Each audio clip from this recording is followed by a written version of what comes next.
Assalamualaikum warahmatullahi wabarakatuh. Tabi pun, apa kabar? Masih tetap di rumah kan? Jaga kesehatan, walaupun di rumah tetap belajar ya. Oke, pada mata kuliah kita kali ini nih, mata kuliah manajemen sumber daya manusia lanjutan, kita akan membahas tentang konflik dan stres kerja. Yang akan kita bahas terkait dengan pengertian konflik kerja, jenis-jenis konflik kerja, faktor-faktor munculnya konflik kerja, pengertian stres kerja, faktor yang mempengaruhi stres kerja, cara mengatasi stres. Oke, bagaimana perspektif modern mengenai konflik? Yang pertama, pendapat Kurt Meck. Meck memandang konflik sebagai sisi lain dari sudut pandang bidang ekonominya. Ia mengembangkan teori konflik dengan beberapa konsepsi, yakni konsepsi tentang kelas sosial, perubahan sosial, kekuasaan, dan negara di mana konsepsi-konsepsi tersebut saling berkesinambungan. Sebagaimana dalam masyarakat kapitalis, konflik selalu terjadi antara kaum yang memiliki dan menguasai alat-alat produksi dan dengan yang tidak, yakni bourgeois dan proletar. Berikutnya pendapat Max Weber. Lain halnya dengan Karl. Weber lebih cenderung memandang fenomena konflik berdasarkan pemikiran rasionalitas. Weber membagi rasionalitas dalam 4 tipe. Yang pertama, rasionalis praktis, yakni lebih memandang dan menilai aktivitas sosial yang berhubungan dengan kepentingan dirinya secara pragmatis dan egoistik.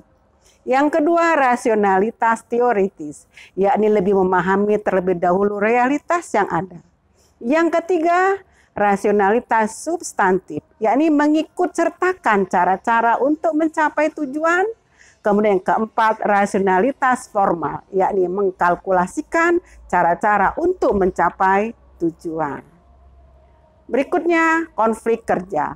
Konflik kerja menurut George Herbert, seorang ahli psikologi sosial, menyatakan bahwa kedudukan, jabatan, fungsi, dan kekuasaan yang ada pada seseorang dapat mempengaruhi pola pikir, sikap, dan tindakan orang tersebut. Sehingga dengan adanya perbedaan kedudukan, jabatan, fungsi, dan kekuasaan tiap-tiap orang dalam suatu perusahaan, konflik bisa saja terjadi. Hal ini dikarenakan nilai manusia sebagai manusia terabaikan, terlupakan, dan terkorbankan. Oke, berikutnya pendapat Ralph Derrida.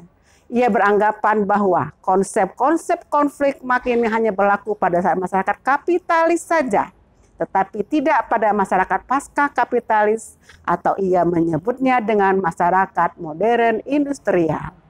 Menurut Donhead, konflik pada masyarakat modern industrial tidak hanya dalam konteks pemilik alat-alat produksi yang selalu disangkut pautkan baik dengan ekonomi, politik, dan sosial. Oke, paham ya? Berikutnya jenis-jenis konflik.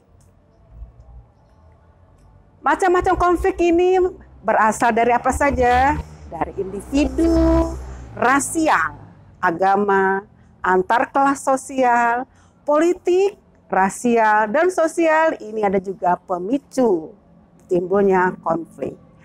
Penyebab konflik. Pertama, perbedaan individu. Yang kedua, faktor kebudayaan. Yang ketiga, faktor kepentingan. Yang keempat, faktor interaksi sosial. Yang kelima, karena perubahan sosial. Oke, bagaimana menangani konflik? Bagaimana menangani konflik? Yang pertama, ciptakan suasana yang positif. Yang kedua, terima perbedaan karakter. Yang ketiga, jangan emosional. Yang keempat, komunikasi dengan santun. Yang kelima, ketahui apa yang penting bagi orang lain. Yang keenam, kritik dengan sopan. Yang ketujuh, dahulukan dukungan daripada kritikan. Yang kedelapan, hargai pendapat orang lain. Yang kesembilan, jangan menghakimi depan umum. Yang kesepuluh, libatkan tim dan berinformasi dengan sesuai. 11, tinggalkan masalah pribadi.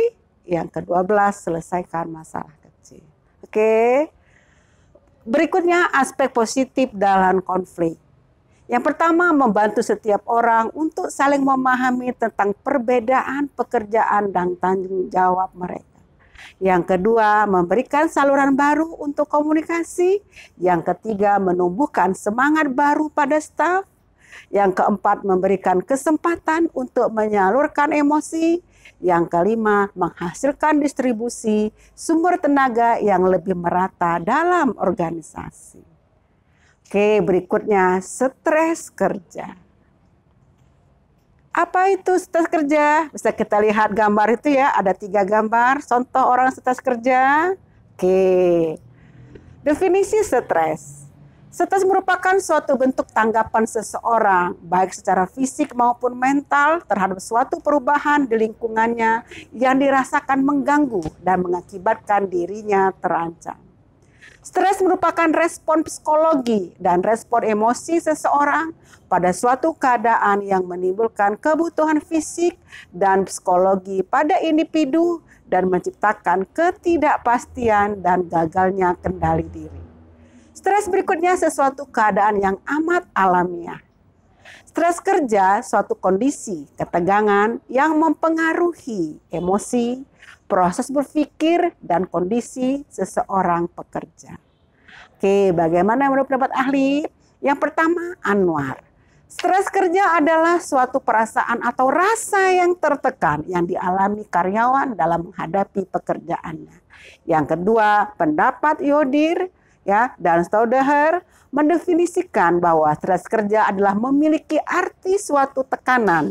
Akibat bekerja juga akan mempengaruhi emosi, proses berpikir, dan kondisi fisik seseorang di mana tekanan itu berasal dari lingkungan pekerjaan tempat individu tersebut berada. Berikutnya penyebab stres terkait pekerjaan. Pekerjaan ritme kerja yang tinggi, tekanan waktu. Yang kedua, kurang jelasnya penerapan aturan dalam pekerjaan. Yang ketiga, partisipasi yang rendah. Yang keempat, kurangnya dukungan teman sejawat dan penyelia. Yang kelima, pengembangan karir yang buruk. Yang keenam, pekerjaan yang tidak stabil. Yang ketujuh, jam kerja panjang. Yang kedelapan, penghasilan rendah.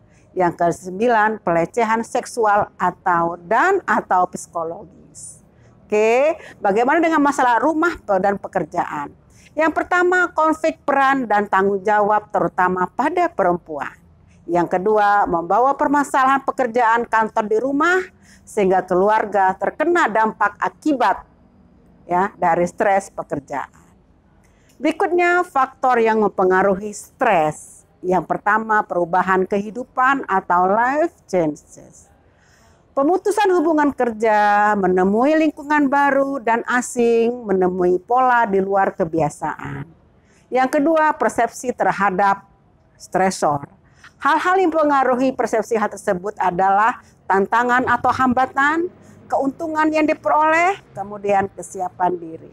Yang ketiga, toleransi terhadap stresor. Pengalaman dan kepribadian, dukungan sosial, dan kondisi lingkungan.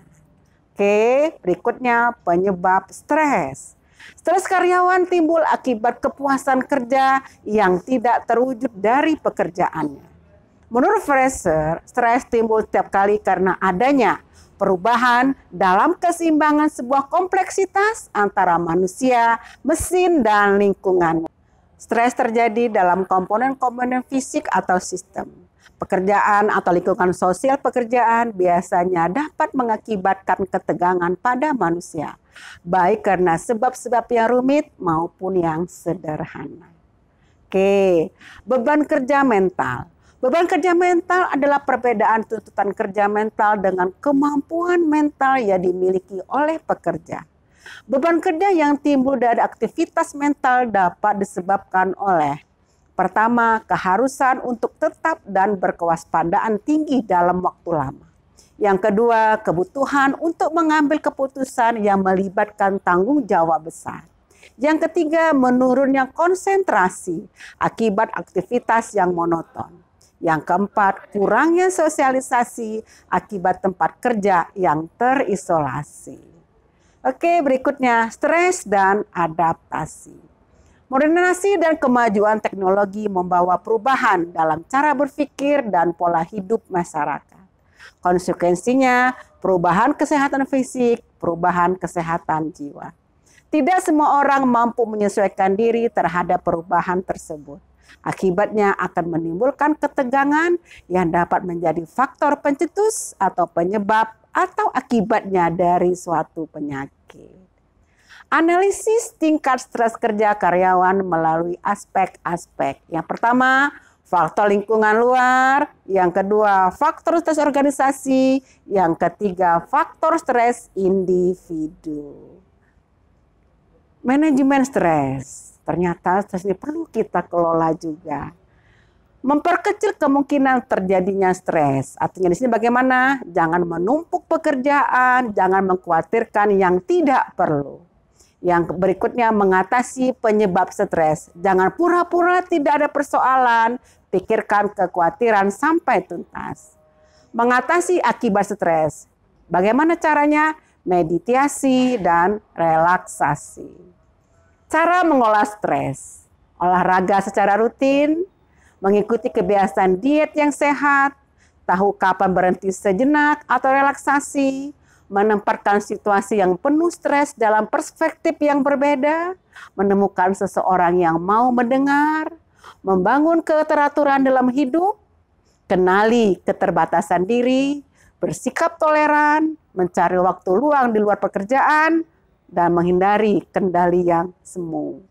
Kemudian bagaimana cara mengatasi stres dan mencapai jiwa yang sehat? Bisa kalian baca di simak materi Ibu ya. Oke. Tetap semangat dalam belajar, ya. Jangan lupa tugas-tugas. Ibu akhiri. Wabillahi taufiq wal hidayah. Wassalamualaikum warahmatullahi wabarakatuh.